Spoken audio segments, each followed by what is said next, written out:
Hi, everybody. We are the astrologers of Pandora Astrology. I am Jamie Kale Miller, and with And me I'm Julia is. Meek.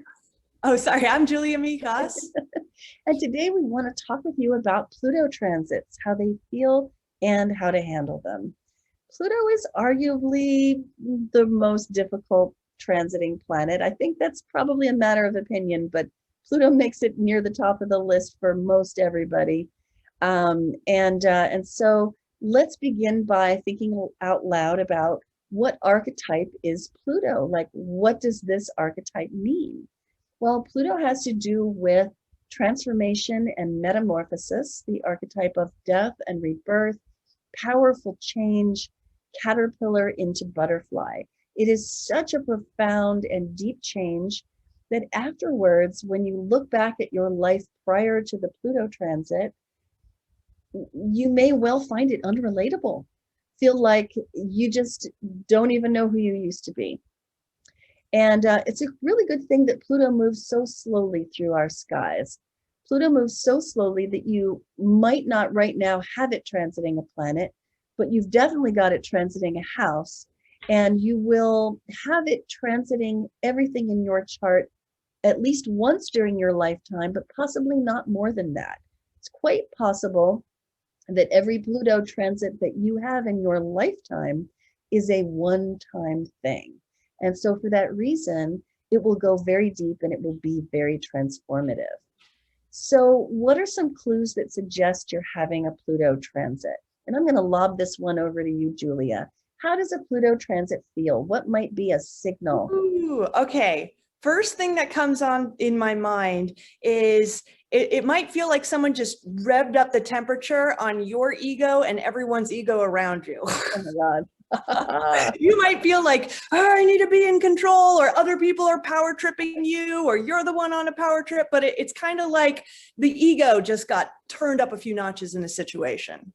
Yeah, quite likely you're getting more feedback from the world than usual, that you are being controlling and difficult. And most likely, right now, you really don't want to hear it. Pluto brings the changes that we don't want to do. No, it doesn't. It just digs up the stuff from the very bottom of the basement of your soul, the very dregs, the stuff that you've been running from, hiding from, trying not to look at, burying, sitting on, squashing. That stuff is what comes up during a Pluto transit. And releasing it can feel so good, like catharsis can be so liberating, but also super messy. No, it's true. And I got to say, even though Pluto transits are also associated with times of crisis, associated with intensity, associated with high ego drives, I got to also say there's something very honest about Pluto transits. It's like that dark stuff you can't keep lying about to yourself anymore, because we all lie to ourselves a little bit, but there is a sheer honesty about a Pluto transit where, it is there, it is happening, and you got to just recognize it and deal with it. And sometimes that can be a good thing. What was that, Julia? And that can be a good thing. It can lead to some permanent good transformations as well. Yeah, absolutely. And you can absolutely get in the driver's seat regarding this transit. You can be riding on top of that tidal wave of change instead of drowning in it. And it can make all the difference. And it really has a lot to do with who's in charge. And there's one being that will always be in charge, and that would be your greater self. Your greater self knows everything about you and loves you deeply and wants you to succeed. But your greater self may sometimes put some really scary stuff on the path, because you are your greater self's avatar in the game of life, right? In the video game of life, you are your greater self's avatar. And so you're in it, right? You're on the field and playing, and your greater self has designed the game and placed you in it. So you can't see everything that there is to know about the situation that you may find yourself in, but your greater self does know all that stuff. And so another way that I think about this is your greater self is your great will, your everyday puny self that you're conscious of being with your name attached and your body occupying it. That's your small will. And you may feel like your small will really, really wants to soldier on and not look into those dark, scary corners. But your greater self and your greater will may have something else very different in mind. And so the harsher things get, the quicker you had better get into alignment, get your small will and your great will into alignment with each other, and just decide to be on the ride that your greater self wants you to be on.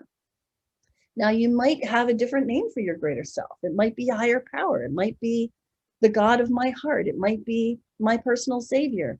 Doesn't really matter. Whatever you name that entity that sees you, that knows you, that loves you, that you have prayer conversations with, that is the entity that is driving this change.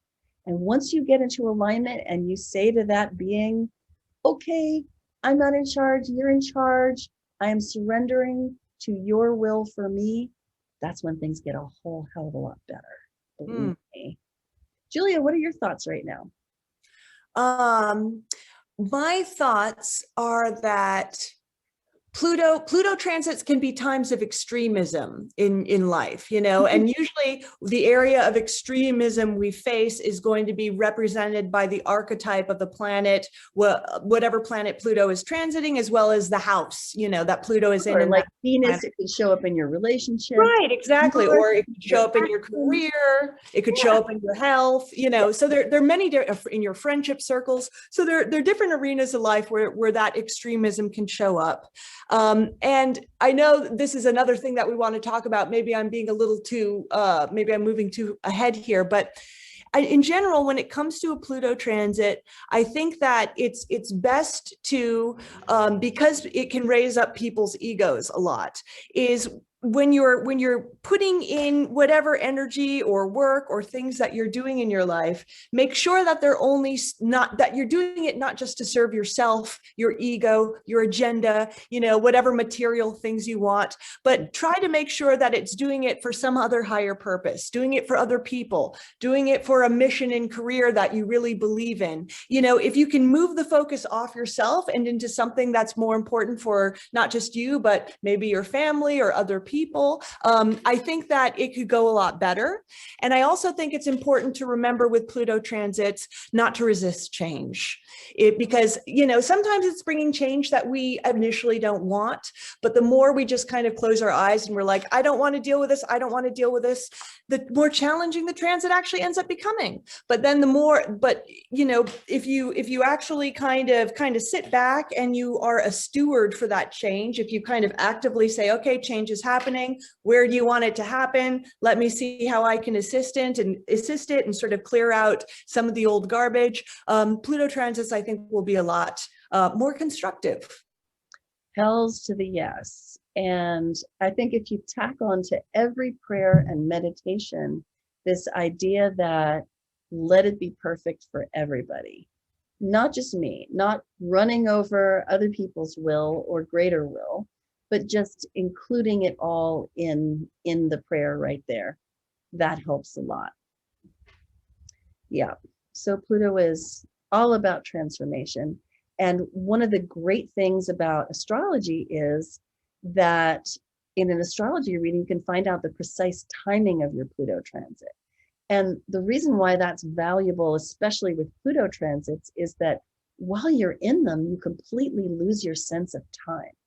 It feels like whatever discomfort you're having has been going on forever, and it will never end. And in fact, everything else, times when you were happy and felt in command of your life, are nothing but a pale dream or fantasy. And that's not the truth, but that's how it feels during a Pluto transit. And so seeing an astrologer and finding out exactly when do the exact hits, the precise beginning of the transit, when does it begin, when does it finish, what is the rhythm of it, like finding that stuff out can give so much relief.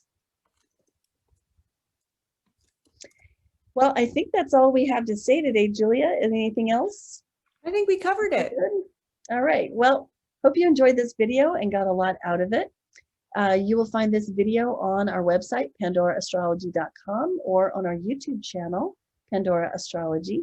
along with lots of other good stuff about the news. You can find horoscopes. You can get readings with us. You can take classes. So many great resources at pandoraastrology.com. And until next time, we'll see you around the cosmos. Bye-bye. Bye.